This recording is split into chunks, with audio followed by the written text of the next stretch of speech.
Have you ever looked in the mirror and felt a deep, internal cry for revolution? A silent voice demanding transformation. No manual, no map. Just the certainty that continuing as you are is no longer an option. It is in that moment that everything begins, when you decide to be reborn.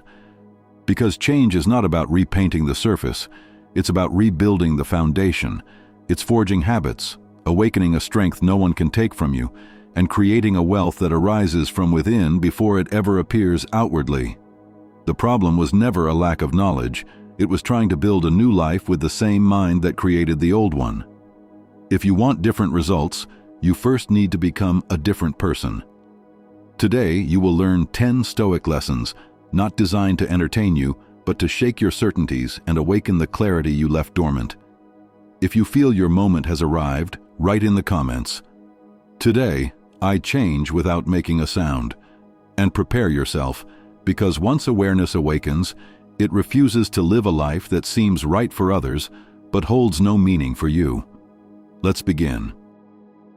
Lesson 1. Your inner disorder sabotages you. How many times have you tried to fix the world around you when what truly needed order was your inner world?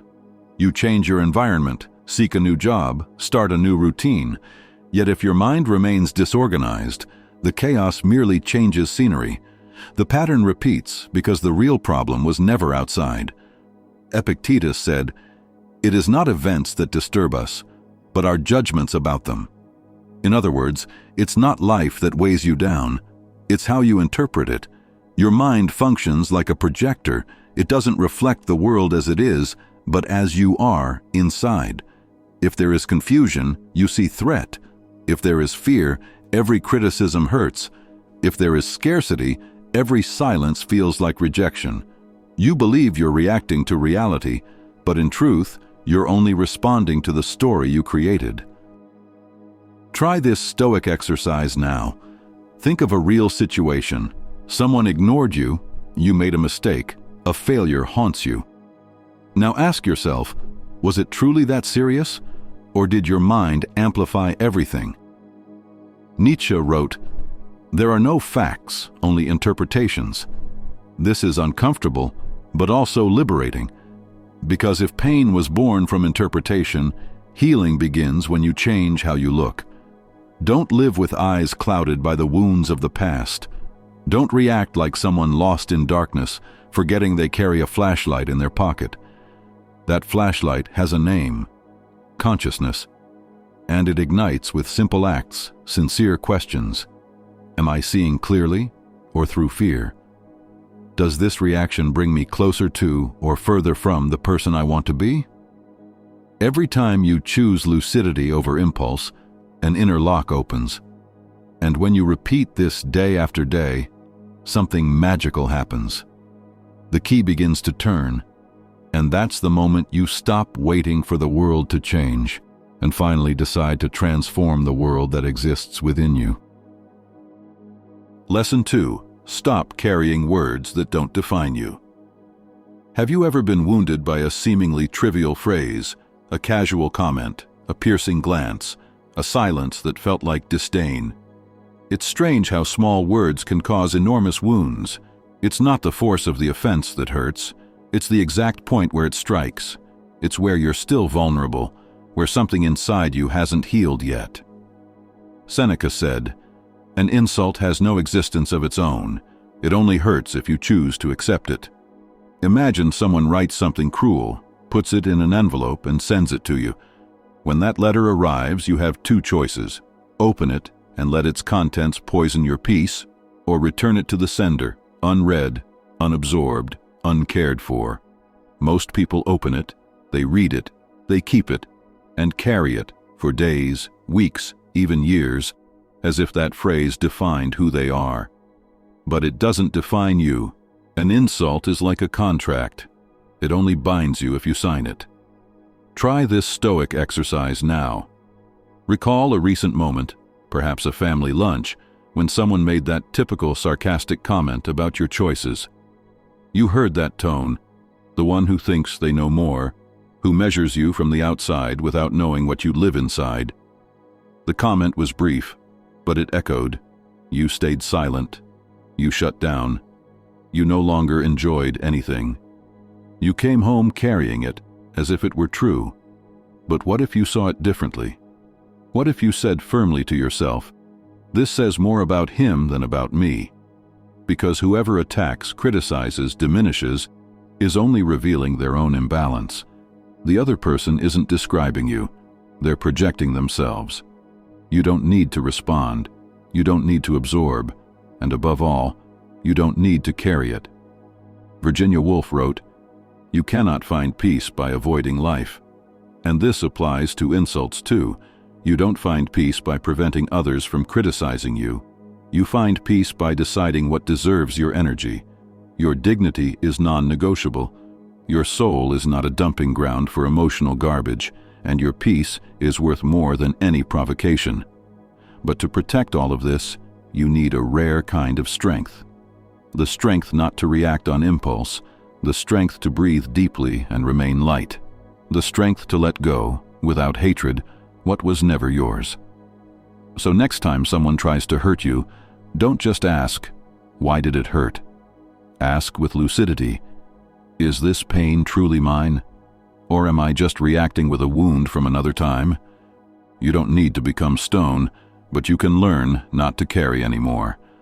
Write in the comments, "Today, I stop carrying what doesn't belong to me, because true freedom begins when you release what was never yours, and choose to walk with hands and heart free." Lesson 3. Silence is hidden power in calm. Have you ever felt the urgent need to explain yourself? To justify every action, to respond to every criticism, to prove you're right? It's as if silence were a defeat, as if not responding meant losing something. But the truth is different. Silence, when born of awareness, is not weakness. It is mastery. Musonius Rufus, Epictetus' teacher, taught, "Words should be like a sheathed sword, sharp but contained." Yet most people live with their sword drawn, ready to cut, react, win arguments that cost the peace they lose. They want to be right, even if the price is losing their own center. But Stoicism offers another path. Not every blow deserves a response. Not every provocation deserves a stage. Not every criticism deserves an echo. Think of this situation. In a gathering with friends, someone cruelly criticizes you, provokes you in the heat of emotion. Your mind screams to respond. Your ego demands revenge. But when you yield, what happens? You lose time, you lose energy, and you drift further from who you want to be. Speaking is impulse. Silence is choice, and not every choice is refined strength. It's like a bamboo that bends in the wind without breaking, not because it's fragile, but because it understands.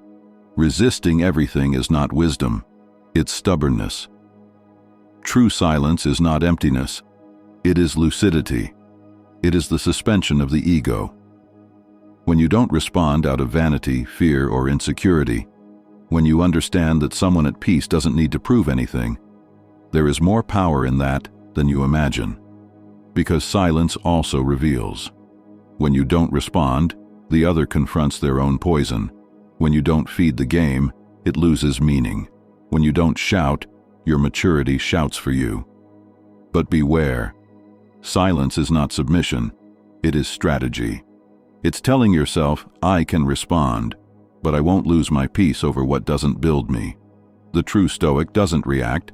He observes, understands, then chooses. And sometimes the most powerful choice is to stay silent, not because you have nothing to say, but because you already understand what truly matters to preserve. Rainer Maria Rilke wrote, "Silence is something that grows within us like a tree. It needs roots. The more roots you cultivate, the less you will waver. So next time someone tries to shake your center, don't react immediately. Breathe. Feel the strength of not needing to win anything because you've already won yourself." Lesson 4. An unrestrained mind is the battlefield where you lose every war. Sometimes it feels like there's a war inside you. One part wants calm, the other wants to scream. One wants to flee, the other knows you must stay. This inner battle isn't weakness, it's a sign of awareness. It's your lucid side trying to take the wheel before chaos takes control. Plato said, "The first and greatest victory is to conquer yourself." Because conquering the world is easy for someone who never tried to control their own anger, their own anxiety, the impulse to simply give up. Now think of something real. You receive an unfair criticism at work. In that instant, your mind fires. They're attacking me. They don't recognize my effort. They always devalue me. And before you realize it, emotion has taken the wheel. You act on impulse, and damage occurs inside and out. But the truth is this: what hurts isn't what was said. It's what you concluded about what was said. It's what that phrase touched within you. No word hurts you from outside to inside. It only hurts because it found an open wound within. And here is where Stoicism enters, not to make you cold, but to give you emotional clarity, to teach you that mastering the storm isn't about suppressing what you feel. It's about learning to guide it, like a rider taming a wild horse, with firmness, without violence. Anger has a voice. Panic screams. Fear whispers. But you are the one who chooses the path. Each time you breathe before acting, each time you choose pause over explosion, you strengthen the invisible muscle of self-control. Imagine your mind as a control panel. Facing each trigger, buttons flash red, explode, flee, or attack back. But right in the center, there's a silent button, almost forgotten, with one word: observe. That's the button the Stoic learns to press, because he understood a profound truth. It's not the first thought that defines who you are, it's the second. The one that comes when the dust settles and awareness retakes command. Seneca wrote, "The greater your mastery over yourself, the less power chaos has." Chaos will come, criticisms will come, difficult moments won't stop happening. The question is, will you keep being swept away by the wave, or will you finally learn to row? Mastering yourself is like training a wild animal. At first it resists, screams, thrashes. But with repetition, it learns. And your mind learns too, that it doesn't rule you. It learns that the one who responds now is no longer the impulse. It's your consciousness. Write in the comments, "Today, I choose to row, not react." That phrase is your new manual of command. Because the storm will pass. But from now on, the one holding the helm is you. Lesson 5. The price of trying to please everyone is losing yourself. There are people who live saying yes to please, to avoid conflict, to feel accepted, and then wonder, why am I so exhausted?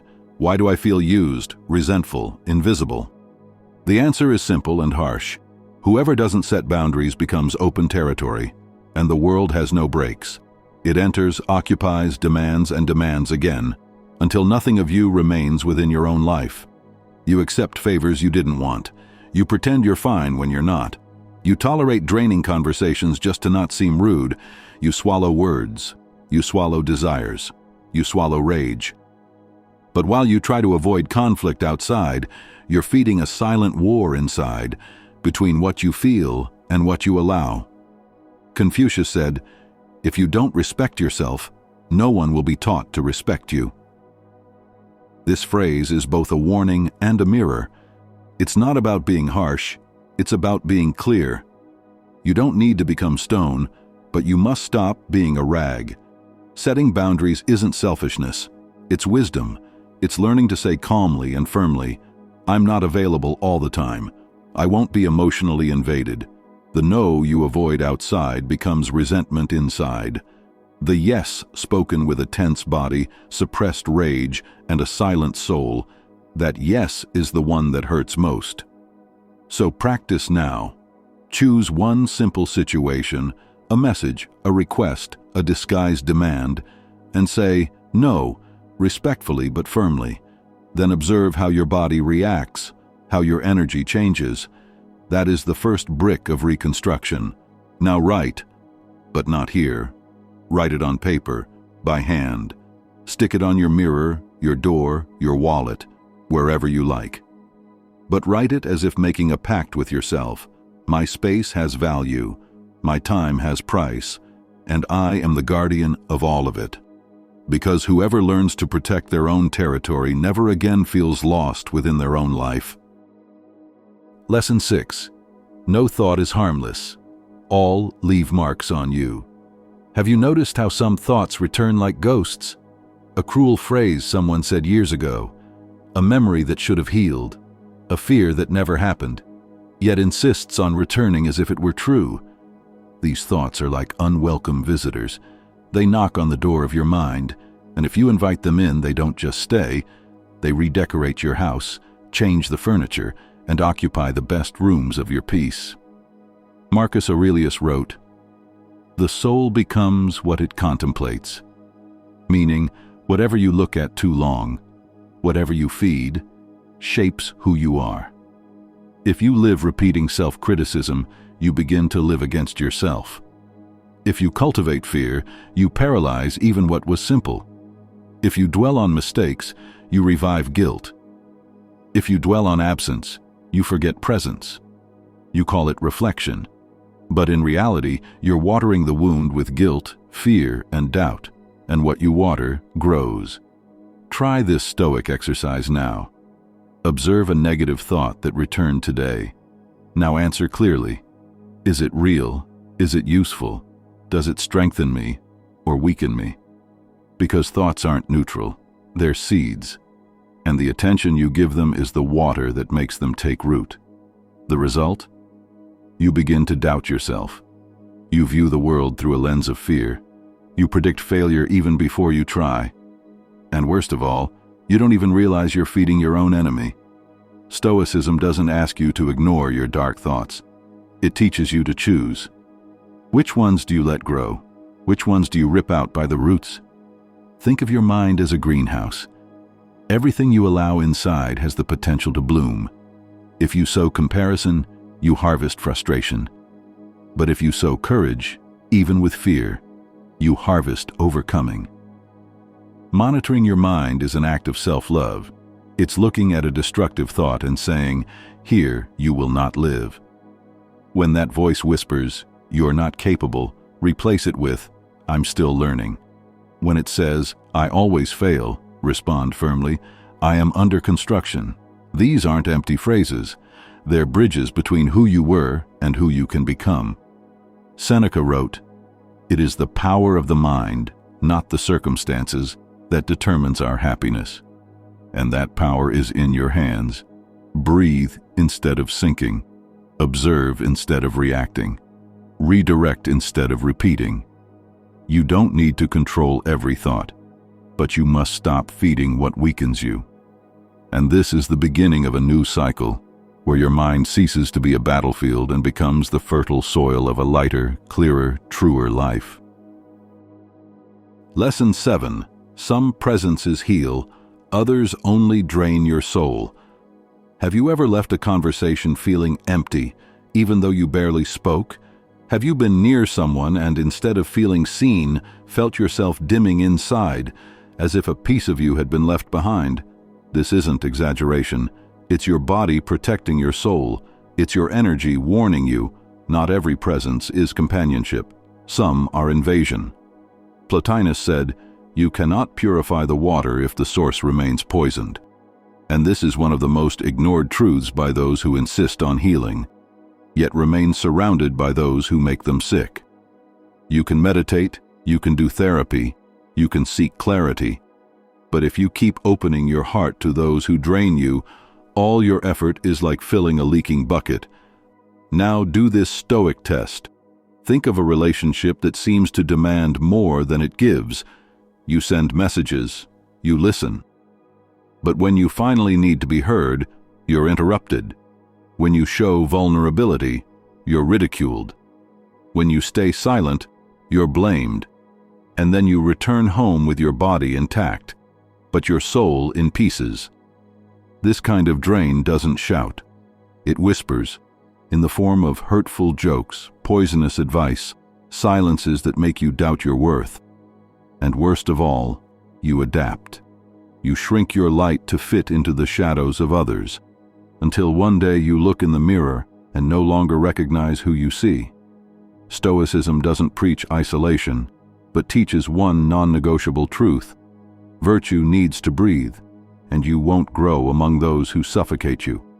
You don't need to cut ties with hatred, but you must close the door firmly. You must understand, self-love begins the moment you choose to stop bleeding for someone who doesn't realize they're hurting you. Plotinus echoes, "As long as the source remains poisoned, all efforts at purification are useless." And the source in this case is the voices you allowed to live inside you, voices that judge, drain, and convince you to stay silent to maintain a peace that was never real. Your soul is a sacred temple. Not every visitor deserves the key to your main room. Some enter and mess up. Some break things. Some drain everything and leave, taking your strength, your joy, your essence. Protecting yourself isn't selfishness. It's self-awareness. You can say no with respect. You can leave without guilt. You can care for your light without apologizing for shining too brightly. Because your light isn't up for debate. It wasn't made to fit into small relationships. It was made to illuminate, not to beg for space. Lesson 8. You're letting half your life slip away on autopilot. You're at work, but your mind is elsewhere. You're at home, ruminating on the past. You rest your body, but carry the anxiety of what hasn't been done yet. Always running, always absent. Lucan, a Stoic with a poetic soul, wrote, "The hope of the future and the memory of the past are our greatest thieves of the present. And the most dangerous part? They steal without noise, gently, while you believe you're living. But the past is a photo that's lost its color. The future, a fog that doesn't yet exist. Only the now is real. Only the now has power. Only the now can be lived. You can have love, health, freedom, but without presence, none of it has flavor. Because it's attention that gives soul to experience. It's attention that transforms an ordinary moment into an eternal memory. The present doesn't shout. It waits. It waits for you to pause, to breathe, to look, to feel, to listen without haste, to see without distraction. Stoicism was never about escape. It's about depth.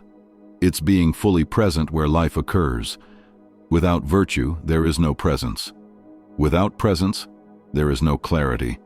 And without clarity, you merely repeat chaos. Think of this: the conversation you half listened to, the time with your loved one, wasted with your mind elsewhere, the weekend rest where your mind was already on Monday. Those moments passed, and you weren't whole in them. And what isn't lived is lost. The absent mind becomes a battlefield, anxious for what hasn't come, wounded by what's gone, unable to be grateful, unable to rest, unable to simply be. Imagine your life as a flame. When you're present, it shines, but when you're absent, it fades.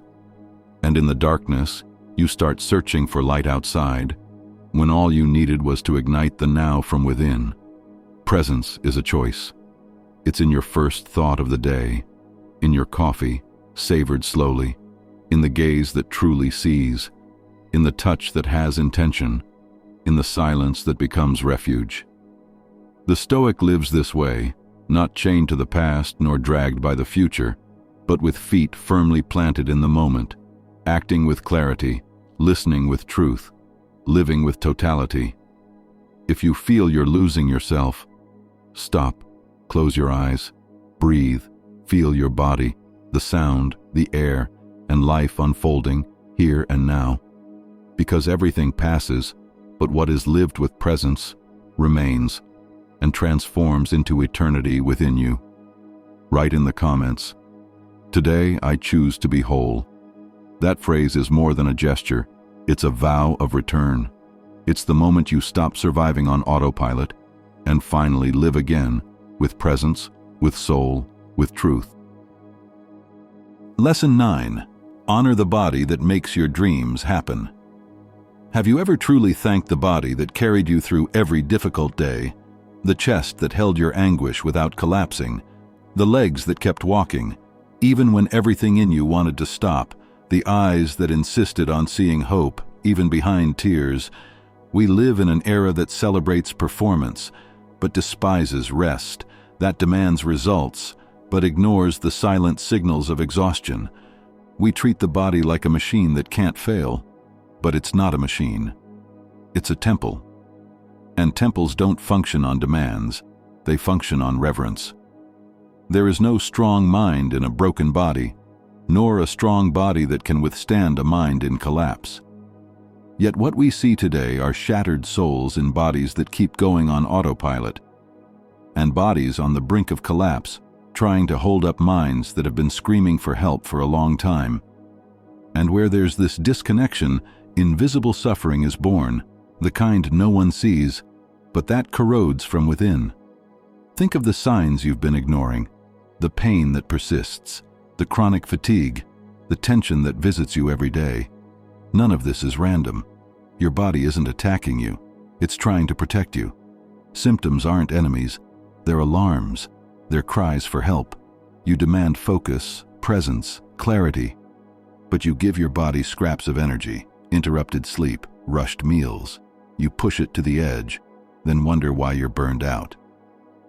Cleanthes, successor of Zeno, taught, "True discipline is not a war against the body. It's a pact of harmony between body and mind." Your body isn't your servant, it's your ally. It doesn't need punishment, it needs care. It doesn't need to be forced, it needs to be honored.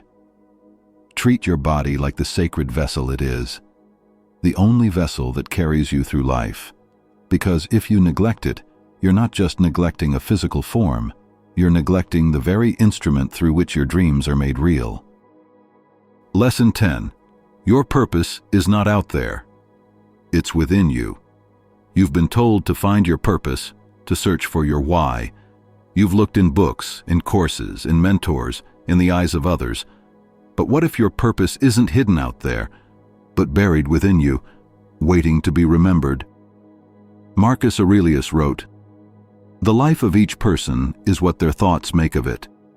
Your purpose isn't a destination you reach. It's the path you walk when your thoughts align with your soul. You don't need to find it. You need to remember it. It's in the quiet joy you feel when you're creating, in the peace you feel when helping someone, in the energy that flows when you're doing what feels true, not what looks impressive. You've been conditioned to believe your purpose must be grand, loud, visible, something the world will applaud. But the Stoics knew better. Purpose doesn't need an audience. It needs authenticity. It doesn't need to be extraordinary. It needs to be yours. So ask yourself, what makes me feel alive, even when no one is watching? What do I do that makes time disappear?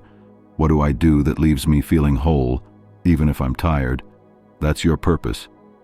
It doesn't need to be a business, a book, a movement. It might be a quiet morning ritual, a daily act of kindness, the courage to speak your truth. It doesn't need to be big. It needs to be true. And when you live aligned with that inner truth, you don't need to search for motivation. You don't need to beg for validation. You simply live, and in that living, you become your own purpose. The world may not see it. It may not celebrate it, but you will feel it. And that is enough. Write in the comments, "My purpose is within me," because you don't need to find it. You only need to remember and live it.